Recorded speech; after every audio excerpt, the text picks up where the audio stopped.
많은 기대 속에 열린 제95회 아카데미 시상식. 예상대로 Everything Everywhere All at Once와 서부전선 이상 없다가 각각 7관왕과 4관왕을 기록하며 대세임을 증명했죠. 과연 올해 아카데미는 어떤 의미를 남겼을지 총 5가지 키워드를 통해 정리해 보도록 하겠습니다. 이번 아카데미의 핵심 키워드는 바로 비주류입니다. 일명 화이트 오스카라는 오명을 벗기 위해 부단히 노력해온 아카데미가 올해도 결과적으론 다양성 측면에서 적잖은 성과를 거둔 것 같은데요. 아무래도 제일 돋보이는 건 에브리싱의 선전입니다. 시상식에서 에브리싱은 크게 이민과 어머니라는 두 개의 화두를 던졌는데요. 여전히 백인과 남성이 지배적인 할리우드 문화에 던지는 소신 발언이었죠. 나무조연상을 수상한 키호익화는 베트남 난민 캠프를 전전하다 이민으로 온 소년이 드디어 아메리칸 드림을 이뤘다며 기뻐했는데요. 그의 수상 소감은 유색인종 배우들과 그들을 고용하는 할리우드 산업에 많은 울림을 주기에 충분했죠. 아시아계로선 최초로 여우주연상을 수상한 양자경의 수상 소감 역시 화제였습니다.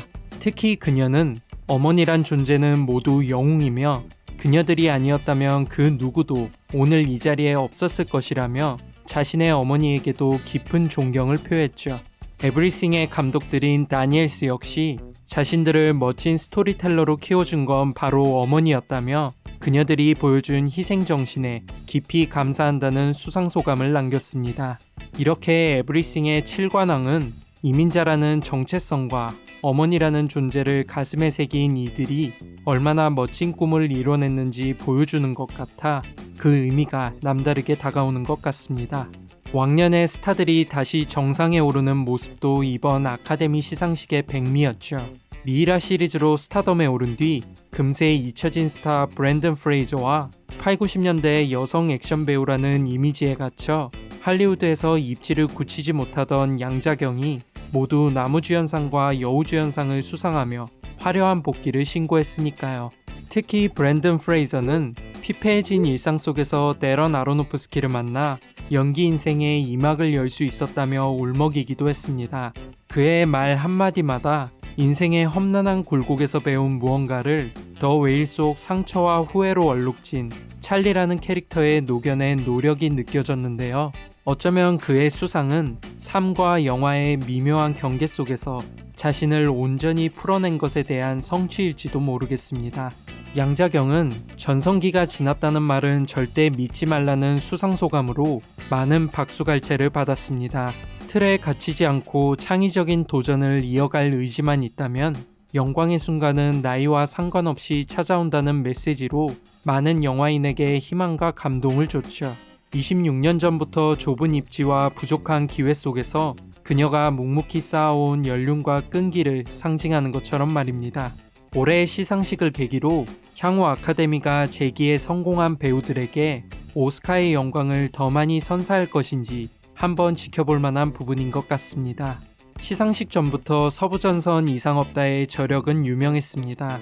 영국 아카데미 시상식 7관왕이라는 대기록을 세운 것은 물론 1917의 버금가는 연출과 스토리라인으로 호평을 받으며 아카데미 레이스에 청신호를 켰죠.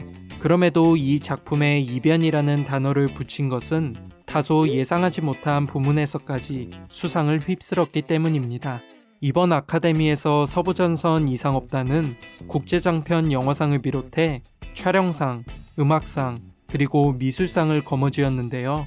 의외의 부문은 바로 음악상과 미술상이었습니다. 서부전선 이상 없다는 오히려 작품상이나 각색상 부문에서 수상이 유력했고 음악상과 미술상에선 바빌론이나 엘비스 등 다른 수상 유력 후보들이 거론되고 있었기 때문이죠.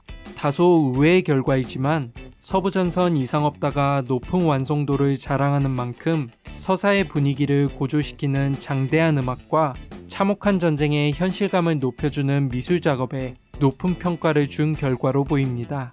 사실 더 큰 이변은 바로 더 파벨만스와 이니셰린의 벤시의 무관이었습니다. 두 작품 모두 골든글로브에서 작품상을 수상할 만큼 완성도는 유력 후보들에 밀리지 않는다는 평가가 지배적이었죠. 그간의 분위기로 밀어보면 더 파벨만스는 감독상 부문에서, 이니셰린의 벤시는 각본상 부문에서 수상을 기대할 만했지만 모두 에브리싱에게 수상을 넘겨주며 아쉬움을 삼켜야 했습니다. 외신에선 아카데미가 좋아하는 스타일의 영화, 즉 개인의 서사를 심도 있게 탐구하는 작품이라는 점을 두 작품의 수상 근거로 들었죠. 하지만 이번엔 기성질서에 반문을 던지는 실험적인 에브리싱의 손을 들어주며 기존 평가 기준의 변화를 시사하는 것 같습니다. 장편 다큐멘터리 부문의 수상도 눈여겨볼 만한 대목이었는데요. 푸틴 러시아 대통령의 정적으로 3년 전 독살 시도를 당했던 알렉세이 나발니의 반정부 투쟁을 다룬 다큐멘터리 나발니가 수상의 영광을 안았죠. 수상소감 자리엔 감독인 데니얼 로어를 비롯해 나발니의 부인 율리아도 모습을 드러냈습니다. 두 사람은 민주주의를 위해 노력한 나발니가 부당하게 탄압받는 현실을 비판하며 현재 구금되어 있는 나발니와 러시아의 자유를 외쳤는데요. 아직도 러시아와 우크라이나의 전쟁이 진행 중인 만큼 나발니의 수상은 반전을 염원하는 아카데미 회원들의 바람이 투영된 결과처럼 느껴집니다. 이런 맥락에서 서부전선 이상업다의 수상도 적잖은 의미를 가진다고 볼 수 있습니다. 전범국인 독일의 입장에서 1차 세계대전을 다룬 영화인 만큼 소수의 야욕을 위해 맥없이 희생되는 독일 청년들의 모습에서 러시아 우크라이나 전쟁 속 희생되는 러시아 청년들이 연상되기도 하죠. 결국 이 두 작품의 수상을 통해 이번 아카데미는 전쟁엔 결코 진정한 승리자가 있을 수 없다는 메시지를 강조한 셈입니다. 이렇게 제95회 아카데미 시상식의 의미를 함께 살펴봤는데요. 과연 내년엔 어떤 작품들이 우리에게 따뜻한 감동과 메시지를 전해줄지 벌써부터 궁금해집니다. 일상 속 인문학을 바라보는 특별하고 소소한 시선, 1인칭 시점이었습니다.